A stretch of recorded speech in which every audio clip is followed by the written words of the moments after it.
नमस्कार प्रिय दोस्तों। नए वर्ष की सभी विद्यार्थियों को सभी अभ्यर्थियों को शुभकामनाएं। उत्तर प्रदेश पुलिस भर्ती परीक्षा में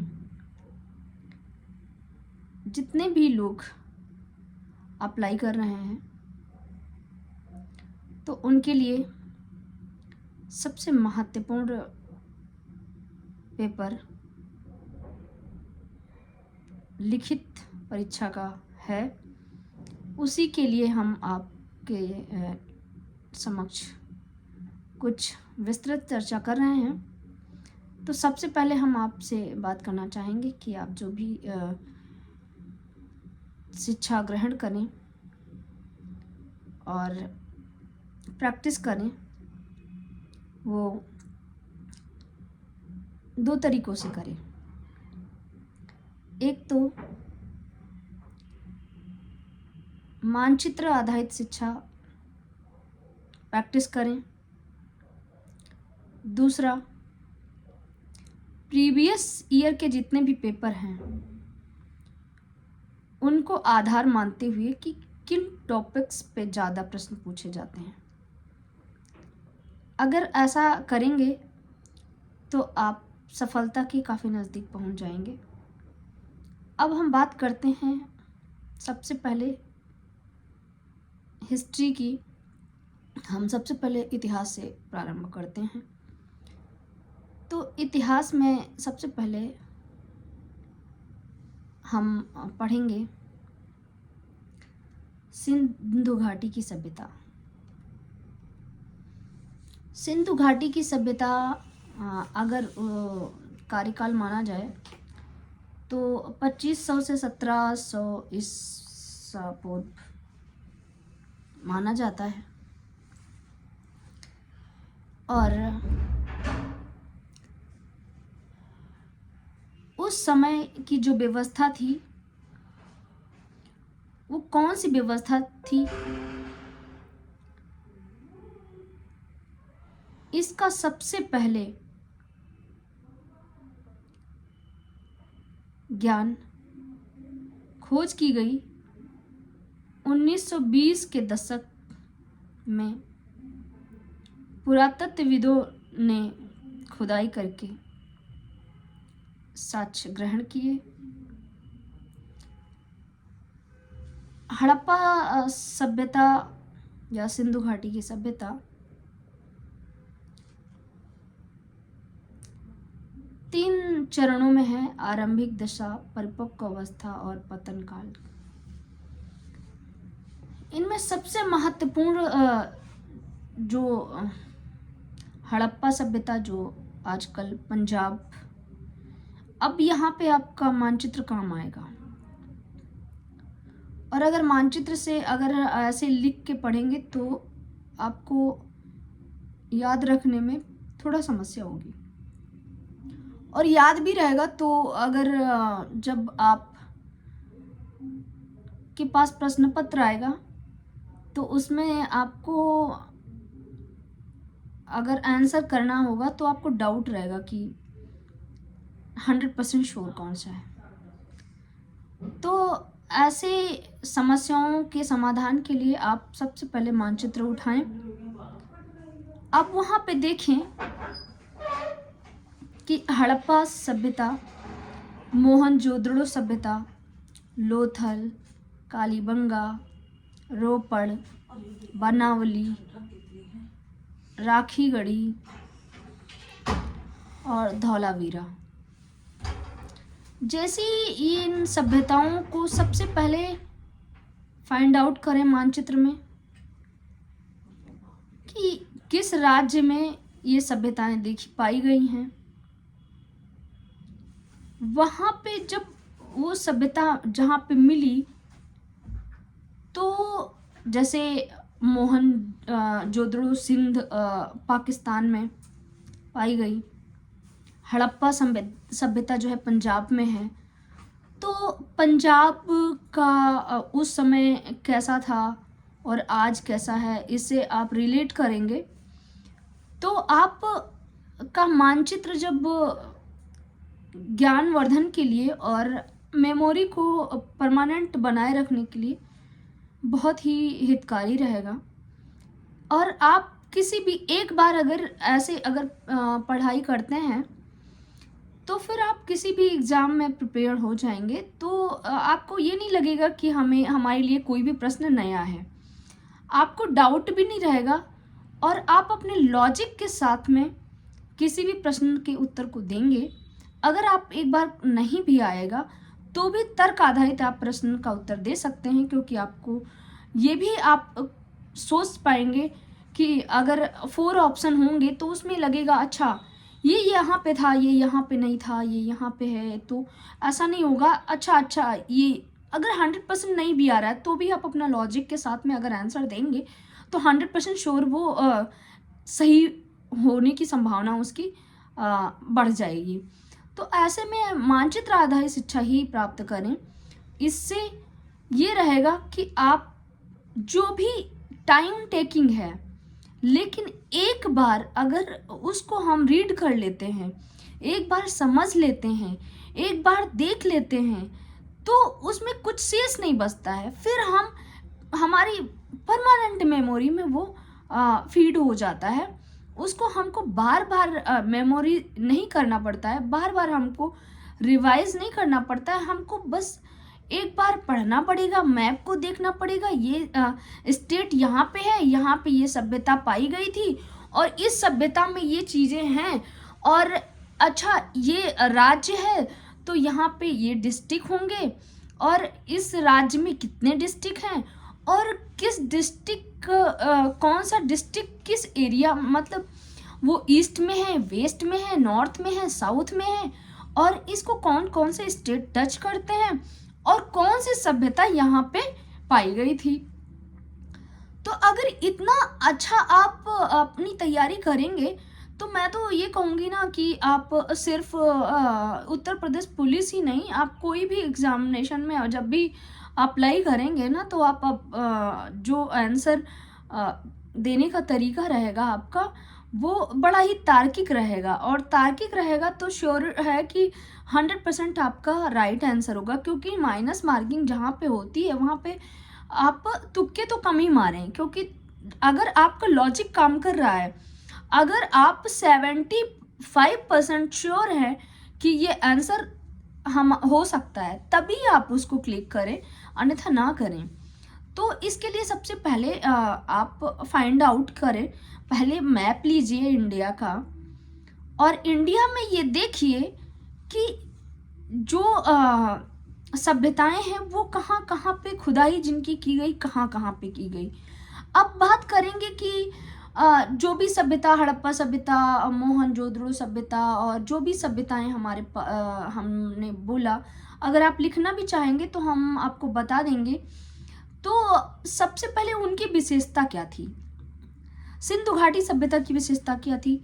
तो सिंधु घाटी की सभ्यता में नगर योजना थी, वहाँ पे सुनियोजित नगर पाए जाते थे, और वहाँ पे वो जो शहर जैसे आज जो शहर है बहुत अच्छे से नियोजित ढंग से बसाया गया शहर था, और वहाँ पे एक नगर दुर्ग हुआ करता था। दुर्ग में सार्वजनिक इमारतें होती थी और वहां पे भी डिवाइडेशन था। एक दुर्ग के नीचे एक दूसरा हिस्सा था, वहां आम लोग ही हुआ करते थे। इसका मतलब है कि जो वे हड़प्पा सभ्यता थी वो एक तरीके से वहां पे भी एक उच्च वर्ग था और एक निम्न वर्ग था। जहाँ पे एक विशिष्ट लोग रहते थे वहाँ दूसरी जगह पे आम लोग रहा करते थे। वहाँ पे नगरों चौड़ी सड़कें भी थीं जब खुदाई में पता चला, और जो रास्ते थे चौराहे वो समकोण पे काटते थे जैसे आज की व्यवस्था है। इसका मतलब है कि 2500 ईसा पूर्व में हमारा इंडिया इतना डेवलप था कि हम नियोजित ढंग से वहाँ पे व्यवस्थाएं चल रही थी। तो वहाँ पे भी जैसे आज ईंटों से मकान बन रहे हैं तो वहाँ पे भी ईंटों के मकान भी बने थे, और 2 मंजिलें बनी थी, मतलब इमारतें बनी थी। और एक जो नगर योजना के तहत वहाँ पे कोई भी ऐसी सुविधा नहीं थी जो वहाँ पे नहीं थी। कुएं भी थे, स्नान गृह भी थे, नाली भी थी और साफ सफाई का उन्नत स्तर का व्यवस्था थी जो आज भी अवेलेबल नहीं है, वो उस समय थी।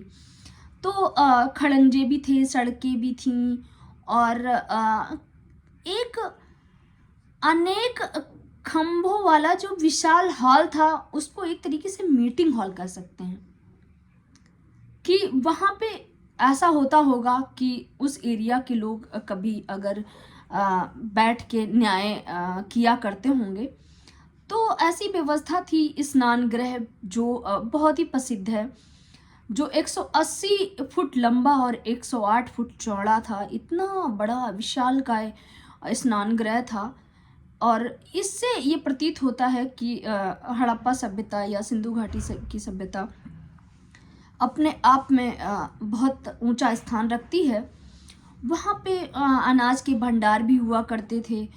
तो जैसे कि ये बातें हो रही हैं, जो चीज़ें हम बता रहे हैं, तो इनको आप अगर मैप में देखेंगे, 2-4 बार प्रैक्टिस करेंगे, उसके बाद आप अपने आप को जैसा फील करेंगे, तो मुझे लगता है कि आपको लगेगा कि आज हम एक कॉम्पिटिटिव एग्ज़ाम के लिए नहीं तैयार हुए हैं, हम एक अच्छे एजुकेटेड नागरिक की तरह तैयार हुए हैं कि हम आज किसी को भी शिक्षित भी कर सकते हैं।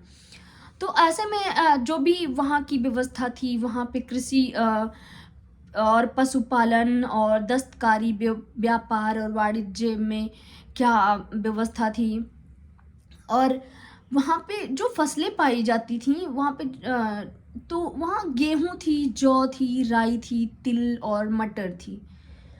तो आप इन चीज़ों को सब जगह रिलेट करेंगे कि किस जगह पे किस चीज़ के साक्ष्य मिले।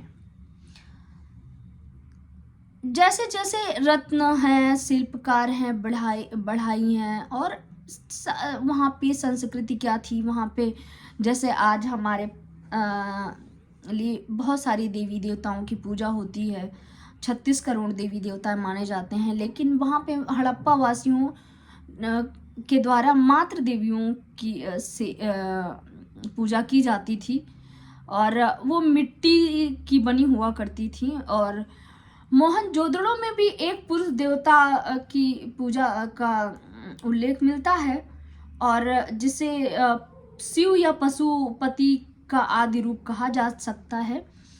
तो वहाँ पे मोहरे भी थी और पशुओं से घिरे योग की मुद्रा में बैठे दिखाया गया है।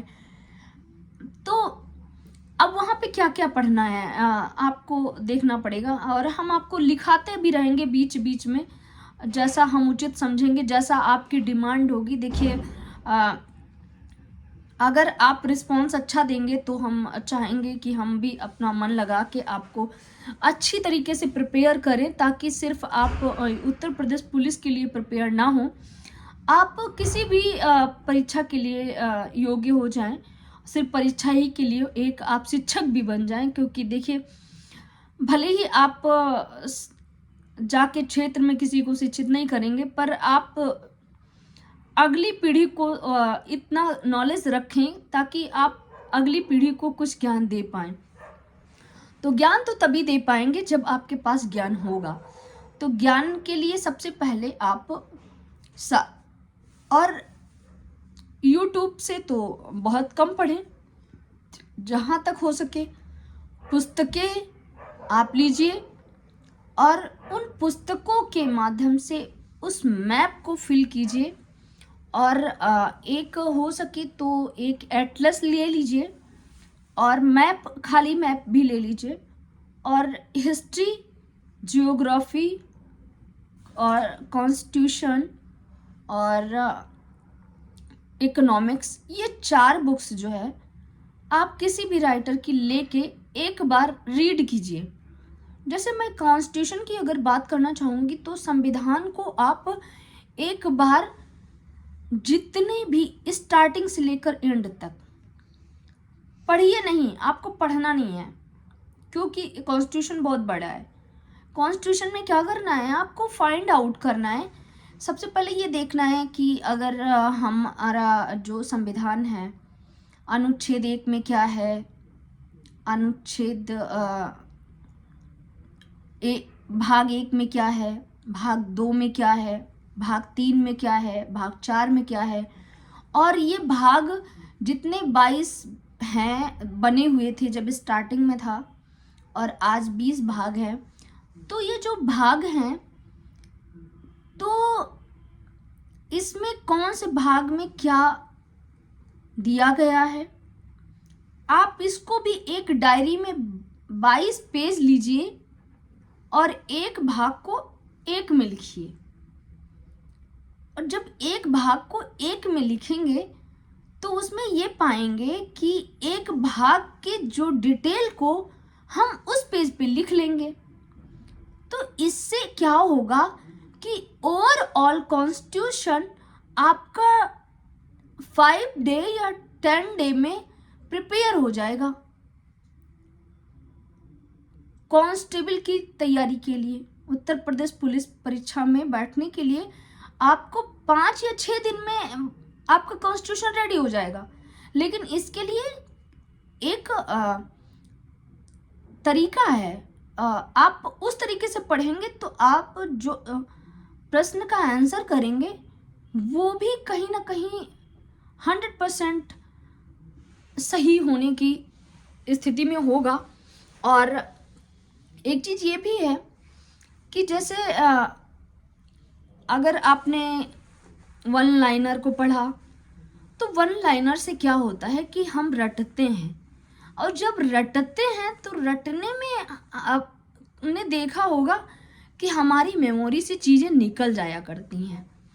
और मेमोरी से ना निकलें इसके लिए हमको क्या करना पड़ता है, हमें लॉन्ग को पढ़ के शॉर्ट बनाना पड़ता है। अगर लॉन्ग को पढ़ के शॉर्ट बनाएंगे तो हम कितना भी भूलेंगे लेकिन उस आंसर का सही उत्तर दे देंगे।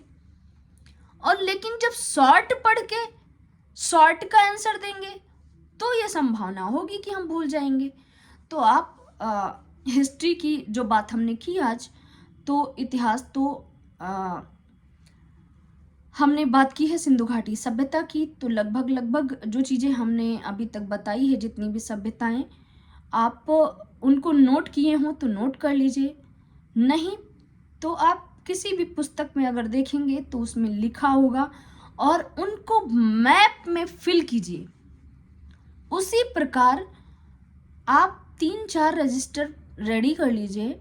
उसमें से केवल मैं तो यही कहूँगी, आप कॉन्स्टिट्यूशन को 5 डे या 10 डे ही मेरे अकॉर्डिंग अगर पढ़ाई करेंगे तो 100% श्योर है कि आप 90% प्रश्नों का उत्तर दे के आएंगे, सही करके आएंगे। बस आप हमारे साथ बने रहें और जो हम थोड़ा सा गाइड करते जा रहे हैं उसको आप अमल करते जाएं, फॉलो करते जाएं, और हम बहुत नज़दीक पहुंचेंगे।